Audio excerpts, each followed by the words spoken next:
Pernahkah kamu merasa terjebak dalam sebuah siklus yang aneh?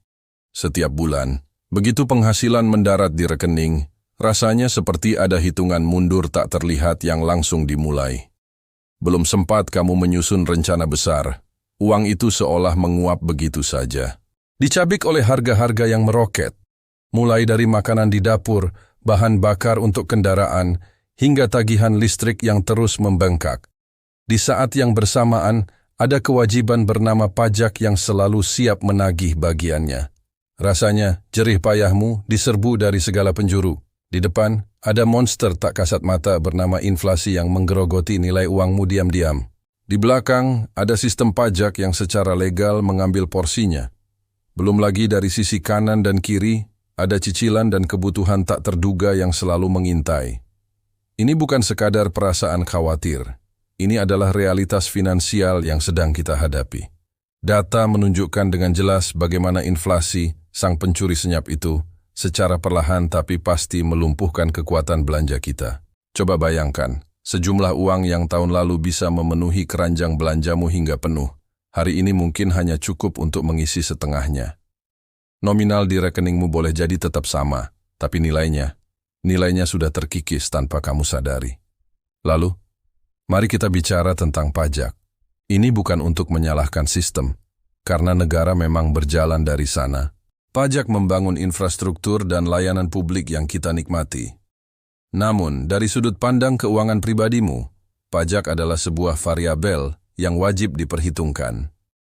Setiap penghasilan yang kamu terima, setiap transaksi yang kamu lakukan, bahkan keuntungan dari investasimu, sebagian besar akan dipotong pajak. Jika kamu tidak memiliki strategi, dompetmu akan terus-menerus berdarah. Mari kita gunakan sebuah analogi yang lebih dalam. Bayangkan kamu sedang membangun sebuah bendungan untuk menampung seluruh hasil kerja kerasmu, dengan harapan airnya bisa mencukupi kebutuhanmu di masa depan. Inflasi adalah rembesan-rembesan halus di dasar bendungan itu. Tak terlihat, tapi terus-menerus mengurangi volume airmu. Sementara itu, pajak adalah pipa-pipa resmi yang terpasang di bendunganmu, yang secara berkala akan terbuka untuk mengalirkan sebagian airmu keluar.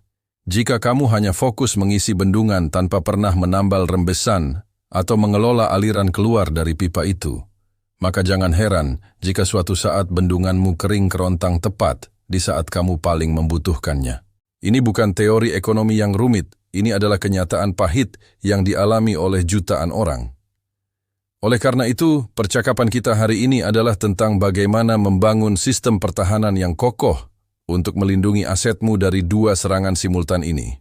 Tujuannya sederhana, agar kamu tidak hanya bekerja untuk bertahan hidup, tetapi bisa benar-benar menikmati buah dari kerja kerasmu dengan tenang.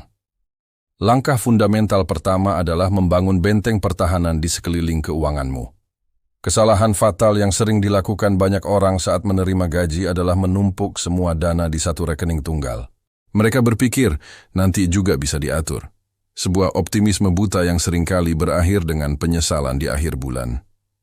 Pikiran kita di awal bulan memang terasa perkasa, namun seringkali menjadi pelupa saat godaan diskon dan ajakan teman datang silih berganti. Untuk mencegah kebocoran massal akibat inflasi dan pajak, kamu harus mendirikan pos-pos pertahanan finansial sesegera mungkin, idealnya di detik pertama gajian masuk. Anggap saja uangmu adalah sumber daya vital dalam sebuah kerajaan. Jika kamu menumpuk semua makanan, emas, dan senjata di satu gudang utama, sekali serbuan musuh berhasil menembusnya, seluruh kerajaanmu akan lumpuh seketika. Namun, jika kamu mendistribusikan sumber daya itu ke beberapa benteng yang lebih kecil dan terpisah, satu benteng yang jatuh tidak akan meruntuhkan seluruh pertahananmu. Aplikasinya dalam dunia nyata adalah dengan memecah rekeningmu berdasarkan fungsinya. Pertama, siapkan benteng operasional, yaitu rekening khusus untuk semua biaya hidup bulanan, tagihan, transportasi, makan, dan cicilan. Uang di sini memang dialokasikan untuk dihabiskan. Kedua, dirikan benteng masa depan, sebuah rekening terpisah untuk tabungan dan investasi. Alokasikan minimal 10% hingga 20% dari gajimu ke sini, dan lakukan ini sebagai prioritas utama, bukan dari uang sisa. karena jika menunggu sisa, seringkali yang tersisa hanyalah cerita. Ketiga, bangun benteng darurat, dana cadangan untuk situasi tak terduga seperti musibah sakit atau perbaikan mendesak.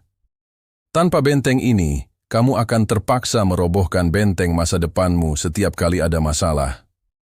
Terakhir, buatlah pos hiburan, alokasi kecil untuk kesenangan pribadi. Ini penting agar kamu tidak merasa hidup hanya untuk bekerja. Dengan struktur berlapis ini, saat inflasi menggempur biaya hidup di benteng operasionalmu, benteng masa depanmu tetap aman dan terus bertumbuh. Kedua, jangan melawan teknologi, tapi berkolaborasilah dengannya. Pelajari analisis data, pemasaran digital, atau cara menggunakan AI untuk meningkatkan produktivitasmu. Jadikan teknologi sebagai asisten pribadimu. Terakhir, tanamkan pola pikir pembelajar seumur hidup. Di masa depan, kemampuan untuk belajar, melupakan yang lama, dan belajar lagi hal baru jauh lebih berharga daripada gelar apapun. Orang yang berhenti belajar adalah orang yang siap untuk tertinggal. Mulailah bertanya pada dirimu, keahlian apa yang akan tetap relevan 5 tahun lagi? Bidang apa yang sedang tumbuh, bukan sekarat? Apa yang bisa aku pelajari hari ini agar esok aku menjadi pemain, bukan sekadar penonton? Pilar ketiga, fondasi vital, kesehatan fisik dan mental. Kita sudah bicara soal uang dan karier, tapi semua itu runtuh tanpa pilar yang satu ini. Kamu bisa mengejar kekayaan setinggi langit, tapi jika tubuhmu ambruk, semua itu tak ada artinya. Kesehatan adalah satu-satunya aset yang tidak bisa kamu beli kembali. Pandemi telah memberi kita pelajaran keras. Dunia yang tampak kuat bisa lumpuh seketika oleh krisis kesehatan. Di masa depan, tantangannya akan semakin beragam. Polusi udara, perubahan iklim, hingga tekanan hidup modern yang memicu stres dan depresi adalah ancaman nyata. Perlakukan tubuhmu seperti aset paling berharga. Jaga dengan serius. Mulailah dari hal-hal mendasar yang sering kamu sepelekan. Tidur yang cukup, ini adalah waktu bagi tubuhmu untuk memperbaiki diri. Nutrisi yang benar, apa yang kamu makan hari ini adalah investasi untuk kesehatanmu 10 tahun mendatang. Kurangi sampah, perbanyak makanan utuh. Bergerak secara teratur. Tubuhmu dirancang untuk bergerak, bukan untuk duduk seharian. Dan yang tak kalah penting, jaga kesehatan mentalmu. Dunia ini bising dan penuh tekanan. Belajarlah untuk hening, bermeditasi, atau sekadar berbicara dengan orang yang kamu percaya. Ingat, pikiran yang runtuh akan menarik tubuhmu jatuh bersamanya. Di tahun-tahun mendatang, yang akan bertahan dan berjaya bukanlah sekadar orang yang pintar atau kaya, tetapi mereka yang punya energi dan daya tahan tubuh untuk terus berjuang. Pilar keempat, kemandirian dan gaya hidup yang tangguh. Kita hidup di era ketidakpastian. Rantai pasok global bisa terganggu, harga kebutuhan pokok bisa melonjak, dan krisis bisa terjadi kapan saja. Mereka yang terlalu bergantung pada sistem akan menjadi yang paling rentan. Sebaliknya, mereka yang memiliki tingkat kemandirian tinggi akan lebih mampu bertahan. Ini bukan berarti kamu harus hidup terisolasi. Mulailah dari hal-hal kecil. Belajar memasak beberapa menu andalan. Ini memberimu kendali atas nutrisi dan pengeluaran. Kuasai keahlian perbaikan dasar di rumah agar tidak selalu bergantung pada orang lain. Pahami cara mengelola sumber daya seperti air dan listrik dengan bijak. Gaya hidup seperti ini tidak hanya membuatmu lebih siap menghadapi krisis, tapi juga lebih ramah lingkungan dan hemat secara finansial. Ini adalah tentang membangun jaring pengaman pribadimu sendiri, mengurangi ketergantungan, dan meningkatkan ketahananmu dalam menghadapi guncangan apapun. Pilar kelima, kekayaan sosial, jaringan dan komunitas yang solid. Di tengah dunia yang semakin individualistis, banyak yang lupa bahwa kekuatan terbesar manusia terletak pada kemampuannya untuk berkolaborasi. Kamu boleh hebat, tapi kamu tidak akan bisa bertahan sendirian. Manusia adalah makhluk sosial. Pandemi kemarin membuktikan, jaring pengaman terakhir kita seringkali bukanlah tabungan, melainkan tetangga yang peduli, teman yang berbagi informasi, dan komunitas yang saling menguatkan. Mulailah membangun kekayaan sosialmu dari sekarang. Ini bukan tentang memiliki ribuan teman di media sosial, tapi tentang membangun hubungan yang dalam dan tulus dengan segelintir orang. Caranya, jadilah orang yang memberi nilai, bukan hanya mengambil. Jaga komunikasi secara konsisten. Dan yang terpenting, kelilingi dirimu dengan orang-orang yang positif dan mendukung pertumbuhanmu.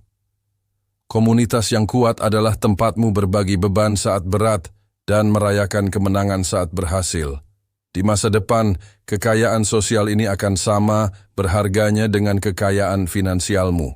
Jadi, kelima pilar ini, finansial, keahlian, kesehatan, kemandirian, dan komunitas, adalah satu kesatuan ekosistem yang akan menopang hidupmu. Jangan melihatnya sebagai daftar tugas yang membebani, tapi sebagai fondasi yang sedang kamu bangun, bata demi bata, mulai hari ini. Tahun 2030 nanti, saat dunia mungkin menyajikan tantangan yang lebih liar, kamu akan berdiri tegak bukan karena kebetulan, tapi karena persiapan. Kamu bukan lagi korban keadaan, melainkan nakhoda dari kapalmu sendiri.